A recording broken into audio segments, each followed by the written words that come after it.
কিনা যে আওয়ামী লীগ ছাড়া বাংলাদেশে জয় বাংলা হবে না, মুক্তিযুদ্ধদের যথেষ্ট সম্মান দেওয়া হবে না, 1971 সেভাবে স্মরণ করা হবে না, 71-এর সঙ্গে আরও 5টা জিনিস একসাথে মেলানো হবে, বঙ্গবন্ধুর কোনো অস্তিত্ব থাকবে না, 7ই মার্চের কোনো চর্চা থাকবে না, কোনো ভাষণ থাকবে না।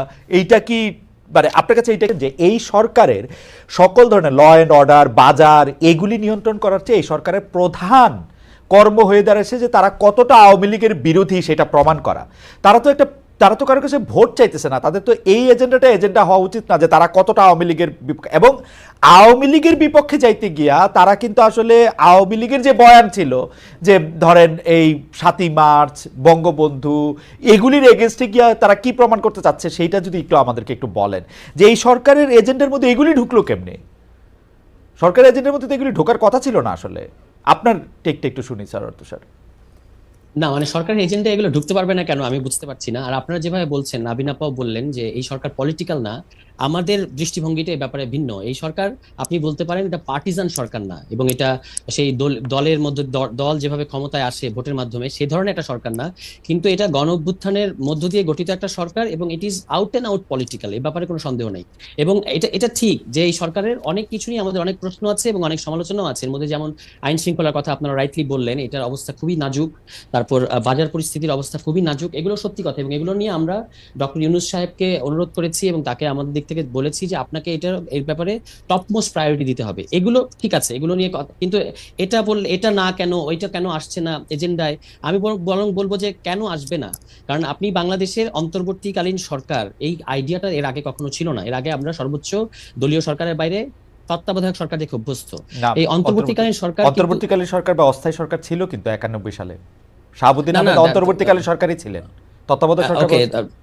ওকে, ওইটার কাজ ছিল শুধুমাত্র একটা ইলেকশন আয়োজন করে দেয়া, বাট এই গভর্নমেন্ট কিন্তু সেই ধরনের একটা গভর্নমেন্ট না, অন্তত আমরা সেভাবে দেখতে চাইবো না। এটা আপনি দেখতে চাইবেন না সেটা ঠিক আছে, কিন্তু এই সরকারের কাজ কি তাহলে? এই সরকারের কাজ হচ্ছে প্রথমত সংস্কার করা, মানে যে কারণে বাংলাদেশে বারবার এই ধরনের আমরা আটকে যাই, স্বৈরাচারের মুখোমুখি করি। কে দিছে এই সরকারের এই কাজ?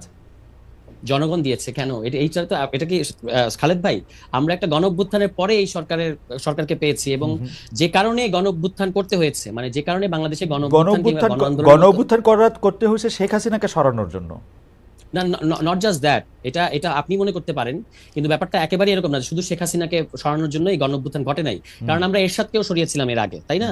মানে এরশাদকে আপনি এক দফা এক দাবি, এরশাদ তুই কবে যাবি। তো এবারও কিন্তু তাহলে আপনি 34 বছর পরে আবার কেন একটা স্বৈর শাসকের কিংবা ফ্যাসিস্ট শাসকের বিরুদ্ধে আপনাকে দাঁড়াতে হলো কেন? এটা দাঁড়াতে হয়েছে তার কারণ হচ্ছে বাংলাদেশে সরকার পরিবর্তন হয়, নির্বাচনের মধ্য দিয়ে সরকার, যদিও 2008 সালের পরে আর নির্বাচন হয় নাই, কিন্তু বাংলাদেশের স্বৈরতন্ত্রটা থেকে যাচ্ছে সিস্টেম আকারে। ফলে ওই ব্যাকল্যাশটা ছিল বলে এবার আপনি খেয়াল করবেন, আপনার নিশ্চয়ই মনে আছে। মানে তুষার, আপনি কি একটু বোঝার জন্য আপনি বলেন, আমি একটু বোঝার জন্য, তার মানে কি এই স্বৈরতন্ত্রটা শুধু শেখ হাসিনার সরকার না, তার আগেও যারা সরকার এসছে, খালেদা জিয়ার সরকার, তারাও স্বৈরতন্ত্র ছিল, এরকম আপনি বলতে চাচ্ছেন? মানে বাংলাদেশে স্টেট আর সরকার দুটোকে আমরা যদি একটু আলাদা করি তাহলে ভালো হবে। যে আমাদের স্টেট কাঠামোর মধ্যে একটা স্বৈরতন্ত্রের বীজ আছে, তারপর সেটা কম বেশি ধরা যাক এর আগেও অনেক অটোক্রেটিক সিদ্ধান্ত, অনেক অটোক্রেটিক কাজ অন্যান্য গভর্নমেন্টও করেছে, কিন্তু অ্যাজ এ হোল তাদেরকে পাইকারি দরে হয়তো সেই সরকারকে স্বৈরাচার বলা যাবে না, কিন্তু স্টেট কাঠামোর মধ্যে, সংবিধানের মধ্যে এটা রয়ে গেছে।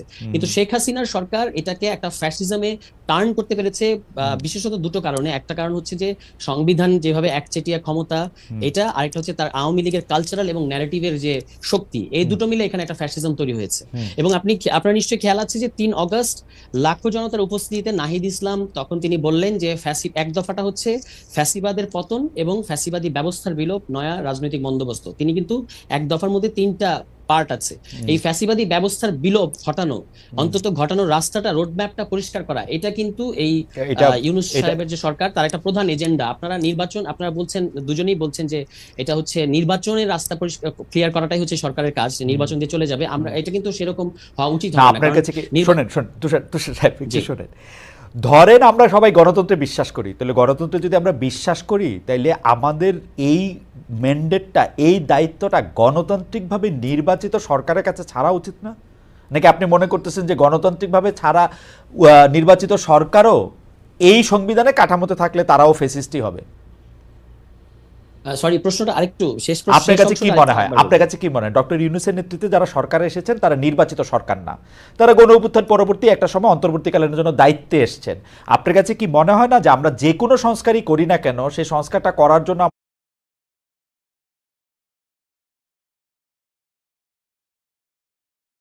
আমাদের নির্বাচিত জনপ্রতিনিধি, যেহেতু সংবিধান অনুযায়ী জনগণ হচ্ছে সকল ক্ষমতার মালিক, তো জনগণকেই এই দায়িত্ব নেওয়া উচিত না?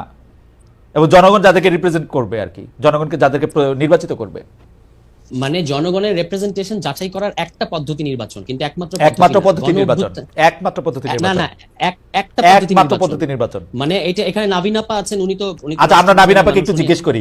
আপা আপনার কাছে, আচ্ছা আচ্ছা আপনি শেষ করে নেন, হ্যাঁ আপনি শেষ করেন। আমার এই লাইনটা শেষ না করলে জি, মানে শেষ। আপনাদের সাথে আপনার সাথে অন্তত এই প্রশ্নে আমি এখানে দ্বিমত করছি যে আপনারা যেভাবে বলছেন যে শুধুমাত্র গণতান্ত্রিক, আপনারা গণতন্ত্র এবং নির্বাচনকে গুলিয়ে ফেলছেন অন্তত আপনি এই পর্যায়ে। জি। আমরা কিন্তু অবশ্যই মনে করি যে নির্বাচন গণতন্ত্রের একটা পদ্ধতি, কিন্তু যদি স্টেট ডেমোক্রেটিক না হয় তাহলে শুধুমাত্র নির্বাচনের মধ্যে দিয়ে গণতন্ত্র করা যায় না। State কারণ যদি democratic- তাই হতো তাহলে তাহলে তাহলে 2008 সালের পরে নির্বাচনের মধ্য দিয়ে এরকম একটা ফ্যাসিজমের খপ্পরে আমরা পড়লাম কেন? এটা কিভাবে আমরা এটা কিভাবে ব্যাখ্যা করব? মানে স্টেট ডেমোক্রেটিক না হওয়া বলতে আপনি কি বুঝাতেছেন? 2008 সালে তো গণতান্ত্রিক ভাবেই শেখ হাসিনা নির্বাচিত হয়েছে, তো গণতান্ত্রিকভাবে নির্বাচিত হলে কেউ ফ্যাসিস্ট হতে পারবে না? মানে আপনি এটা পৃথিবীর মানে বলতে গেলে মানে শেখ হাসিনা নির্বাচনের মধ্য দিয়ে সরকার এসেছিল, হ্যাঁ, এটা বললে হ্যাঁ, আমরা মোর অ্যাকুরেট হবে। হ্যাঁ, নির্বাচনের মধ্যে দিয়ে সরকারে এসছেন, তো নির্বাচনের মধ্যে দিয়ে সরকারে এসছেন, পরে ফ্যাসিস্ট হয়েছেন, পৃথিবীতে এরকম অসংখ্য উদাহরণ পাওয়া যাবে।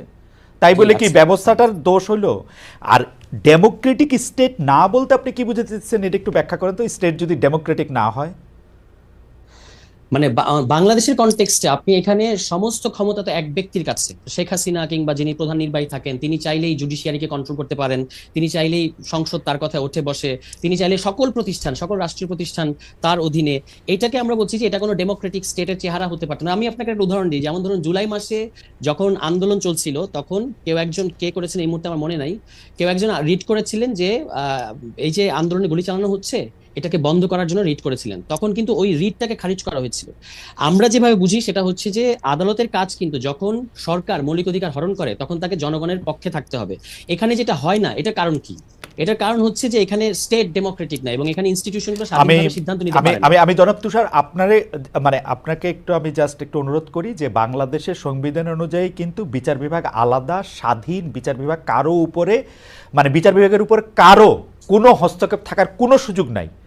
উচ্চ আদালতে তো বটেই, বাংলাদেশের সংবিধান এই গ্যারান্টি দেয় বাংলাদেশে কোনো ট্রায়াল কোর্ট, কোনো সময় ট্রায়াল কোর্টের উপরেও নির্বাহী বিভাগের কোনো হাত থাকার কথা না। এটা সংবিধানের কোনো দোষ না, ডেমোক্রেটিক স্টেটের কোনো দোষ না। আমি জানি না যে এটা মানুষের ব্যবহারের দোষ, এটা হচ্ছে আমার টেক। আমি আবার আপনার কাছে আসবো।